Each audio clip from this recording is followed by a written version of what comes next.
India news के digital platform पे आपका स्वागत है। मैं हूं सिद्धार्थ प्रताप सिंह। जी हाँ, बिल्कुल आजम खां 23 महीने बाद जेल से बाहर आए, रामपुर पहुंच गए। रामपुर पहुंचने के बाद लगातार वो मुलाकात कर रहे हैं, लेकिन सीमित लोगों से मुलाकात कर रहे हैं। कई पुराने समाजवादी उनसे मिल रहे हैं। लगातार चर्चाओं का बाजार गर्म है कि वो बसपा में जाएंगे, लेकिन कल उन्होंने एक बयान जारी किया। उन्होंने कहा वो बसपा में नहीं जाएंगे, वो समाजवादी पार्टी के साथ रहेंगे। अब आपको हम बता दें ऐसा उन्होंने क्यों कहा, और वो लगातार समाजवादी पार्टी को लेकर अब क्यों नरम दिख रहे हैं। इसके कई कारण हैं। देखिए, आपको बता दें कि कल अखिलेश यादव ने एक घोषणा की कि वो 8 अक्टूबर को रामपुर जाएंगे। 10:30 पर वो रामपुर पहुंचेंगे और वो रामपुर में आजम खां से मुलाकात करेंगे। अब ये डैमेज कंट्रोल करने की कोशिश है। ये सबको पता है कि 9 अक्टूबर को काशीराम का परिनिर्वाण दिवस है। उस दिन एक बड़ी रैली होनी है। और आपको बता दें कि अकॉर्डिंग टू सोर्सेस ये सबको पता है कि मायावती और तंजीन फातिमा की मुलाकात हुई, और ये मुलाकात बसपा के एक बड़े नेता ने कराई, जिसकी कुछ दिन पहले घर वापसी हुई थी। उस मुलाकात के बाद अटकलों का बाजार गर्म हो गया कि जल्द ही तंजीन फातिमा और उनके परिवार के लोग बसपा ज्वाइन करेंगे। ये अलग की बात है कि वो चुनाव नहीं लड़ सकते, उन्हें सज़ा मिली हुई है कोर्ट से, तो वो चुनाव नहीं लड़ सकते हैं, लेकिन सियासी रूप से वो काफ़ी मजबूत हैं। इसी को देखते हुए अखिलेश यादव ने डैमेज कंट्रोल किया और अखिलेश यादव अब उनसे मिलने पहुंच रहे हैं। लेकिन आपको बता दें कि तंजीन फातिमा ने जून के महीने में जेल से निकलने के बाद एक बयान दिया था और कहा था कि मेरी मदद अल्लाह कर रहे हैं, कोई समाजवादी पार्टी का नेता हमारी मदद नहीं कर रहा है। तो इससे ये बल मिल गया था इस बात को कि वो बसपा में जा सकती हैं, उनका कहीं नया ठिकाना होगा।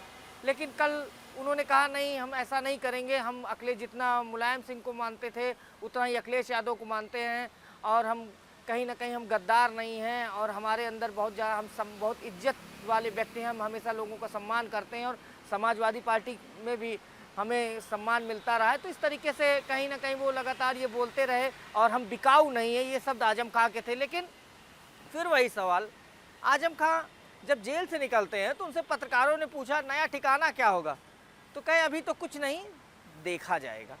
तो उस दिन वो क्यों नहीं बोले? जब वो जेल से निकले थे तो वो बोल सकते थे कि समाजवादी में थे, हैं, रहेंगे, जिस तरीके के लिए वो जाने जाते हैं, जिस नेचर के लिए वो जाने जाते हैं। लेकिन वो ऐसा कुछ उन्होंने नहीं बोला। वो बस यही कहते रहे कि अभी देखेंगे। लेकिन एक बार की ये हृदय परिवर्तन कैसे हुआ, इसके पीछे की कहानी हम आपको बताते हैं। देखिए, समाजवादी पार्टी में कई ऐसे नेता हैं जिनके संबंध अखिलेश यादव और आजम खां दोनों से अच्छे हैं, और उन नेताओं ने एक बांध बनाया, और उस बांध के माध्यम से दोनों नेताओं के बीच बात हुई। तो एक ब्रिज का निर्माण किया गया। उस ब्रिज के माध्यम से दोनों चले, दोनों आमने सामने हुए, और उसके बाद दोनों में बातचीत हुई। फ़ोन पर जो सूत्रों से खबर निकल कर सामने आई, फ़ोन पर बात कराई गई, और ये कहा गया, आजम खां को मनाने की कोशिश की गई। कई सवाल पूछे गए उनके द्वारा। जो हमारे सूत्र बताते हैं वो ये बताते हैं कि दोनों में बातचीत हुई। उसके बाद आजम खां मीडिया में आए और कहा कि नहीं, हम समाजवादी में रहेंगे और हम बिकाऊ नहीं हैं, इस तरीके के शब्दों का प्रयोग किया। लेकिन फिर एक बार बता दें, आजम खां रूठना मनाना ये आजम खां के साथ चलता रहता है। कभी मिनी सीएम थे समाजवादी पार्टी सरकार में, उन्हें मिनी सीएम कहा जाता था। मिनी सीएम के बराबर उनका दर्जा था। वो जिधर से जाते थे, वो जो बोल देते थे, उसकी वो बात अखिलेश यादव भी नहीं काटते थे। कभी कभी हमने यहाँ तक देखा है कि मीटिंग शुरू हो जाती थी, चाहे कैबिनेट की मीटिंग हो या फिर पार्टी की मीटिंग हो, जब तक वो नहीं पहुँचते थे तब तक मीटिंग की शुरुआत नहीं होती थी। ये जलवा था आजम खां का। लेकिन समय परिवर्तन होता है, समय हमेशा परिवर्तनशील रहा है। अब आज आजम खां और उनका परिवार कोई चुनाव नहीं लड़ सकता। 104 मुकदमे आजम खां के ऊपर, कई मुकदमों में सज़ा मिली है, और अब जौहर विश्वविद्यालय को लेकर फिर उनकी परेशानी बढ़ने वाली है। आयकर विभाग उनके ऊपर सख्ती करने वाला है, और उनके राजनीतिक भविष्य अधर में लटका हुआ है। पूरा परिवार चुनाव कोई नहीं लड़ सकता है। तो काफ़ी मुश्किल भरा दौर है आजम खां के लिए।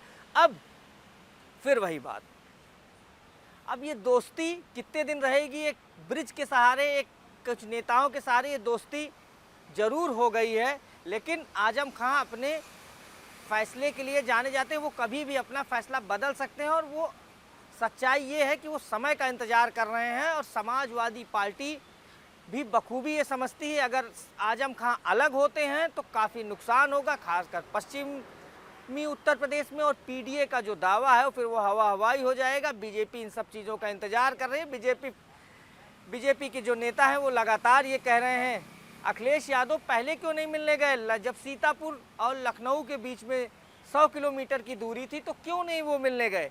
लेकिन मौजूदा समय में कहीं ना कहीं अखिलेश यादव ने डैमेज कंट्रोल किया, उसमें कई नेता और आजम खां के बेटे ने एक मुख्य रोल निभाया।